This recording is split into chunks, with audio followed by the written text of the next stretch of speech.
Hello दोस्तों, आज का अपना टॉपिक है समुद्रगुप्त की विजय नीतियाँ। आपने पढ़ा होगा कि समुद्रगुप्त ने उत्तर, दक्षिण, पूर्व, पश्चिम यहाँ पे अलग-अलग नीतियाँ जो है वो काम में लेके अपनी विजय की थी। तो वो अपन आज याद करने वाले हैं मैप के माध्यम से और ट्रिक के माध्यम से। तो स्टार्ट करते हैं दोस्तों अपना टॉपिक कि समुद्रगुप्त की जो उत्तरी राज्य थे, उनमें विजय थी, वो आर्यवर्त थी। आर्यवर्त के शासक कहलाते थे यहाँ पे। आर्यवर्त शासक थे। 9 राज्यों को 9 राज्यों को हराया था समुद्रगुप्त ने। और नीति थी यहाँ पे परशवो उद्धरण। कौन-सी नीति काम में ली थी? परशवो उद्धरण, परशवो उद्धरण, ठीक है ना? मेन बात ये है कि समुद्रगुप्त ने जो शासकों को हराया था, कहीं इनको भगाया था, कहीं इनको पीटा था, कहीं इनको दरबार में बुलाया था, किसी की लड़कियों से शादी की थी, तो इस प्रकार की नीति समुद्रगुप्त ने अपनाई। अपन अलग-अलग देखते हैं कि परशवो उद्धरण था, उसका मतलब था जड़ से उखाड़ फेंकना। क्या मतलब था? जड़ से उखाड़ फेंकना।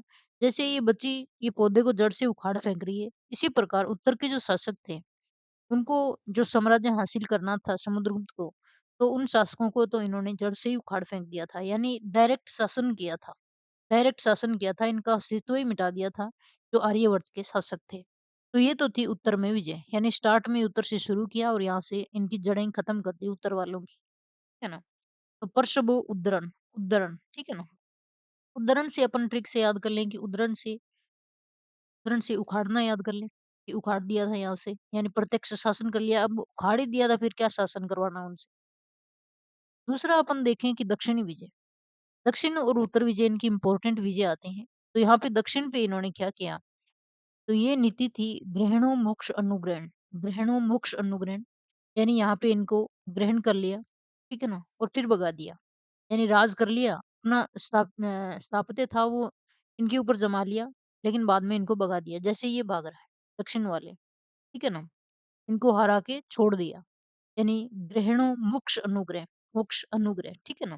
केवल कर लिया करते थे यहाँ से, अप्रत्यक्ष शासन किया क्योंकि इतनी दूर से प्रत्यक्ष शासन तो मुमकिन नहीं, प्रत्यक्ष उत्तर वालों पे था, अप्रत्यक्ष दक्षिण वालों पे, और हरा कर रिहा कर दिए। यहाँ के शासक थे 12 शासक, है ना?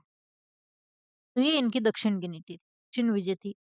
अपन बात करें उत्तर पूर्व की, तो उत्तर पूर्व में इनने किस प्रकार से हराया था शासकों से? तो यहाँ पे इनकी नीति थी सर्व एकर दानम आज्ञाकरणम प्राणम प्रणाम आगमने, ठीक है ना? कि आप दान करें, कर का दान करें, आज्ञा का पालन करें। किसकी आज्ञा का? समुद्रगुप्त की आज्ञा का।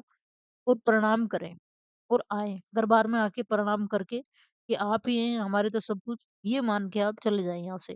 संपूर्ण दान कर आज्ञा करने पर दरबार में उपस्थित, जैसे ये दान करवा रहा है यहाँ पे, है ना? और दरबार में बुलाएँ और इनको क्या करके जाएँ? नमस्कार करके जाएँ कि हमारे तो आप ही हैं सब कुछ, हम तो आपके ही अंडर में काम कर रहे हैं, है ना? ये था उत्तर पूर्व का अभियान। दूसरी अपन देखें कि यहाँ पे जो उत्तर पश्चिम में विदेशी शासक आक्रमण किया करते थे यहाँ से, जैसे शक हो गए, कुषाण हो गए, मुरुंड हो गए, ये विदेशी जातियाँ थी, जो यहाँ पे आक्रमण करती थी, इनको भी हराया समुद्रगुप्त ने।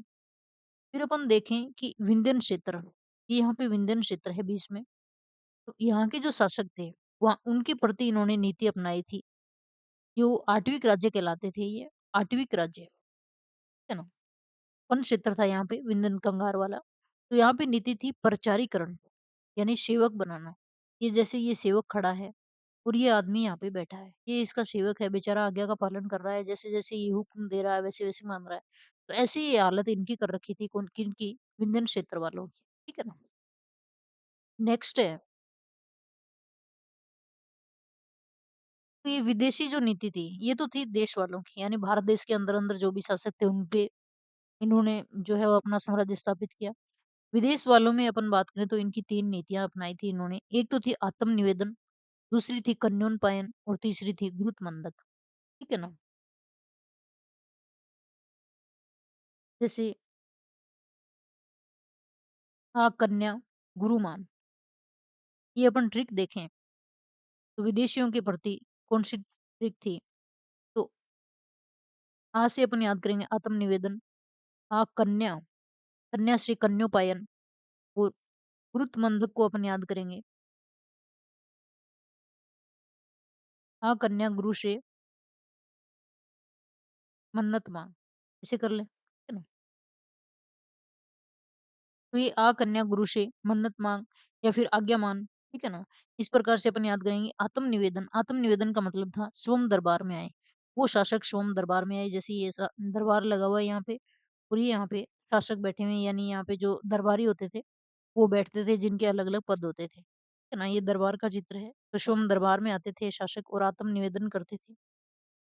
दूसरा था कन्योन्पायन, यानी कन्याओं से विवाह, उनकी कन्याओं से शादी कर ली, जैसे इन्होंने कर रखी है। तीसरा था गुरुत मंदक, यानी गुप्तों की जो मोहर थी उनका प्रयोग कर शासक चलाए, यानी ठप्पा हमारा लगेगा, शासन आप करिए। तो ये सिस्टम था समुद्रगुप्त की जो नीतियां थी उनका। वीडियो पसंद आए तो लाइक और सब्सक्राइब कर देना। जय हिंद, जय भारत। ऐसे ही वीडियो अपन आगे लाएंगे, ठीक है ना।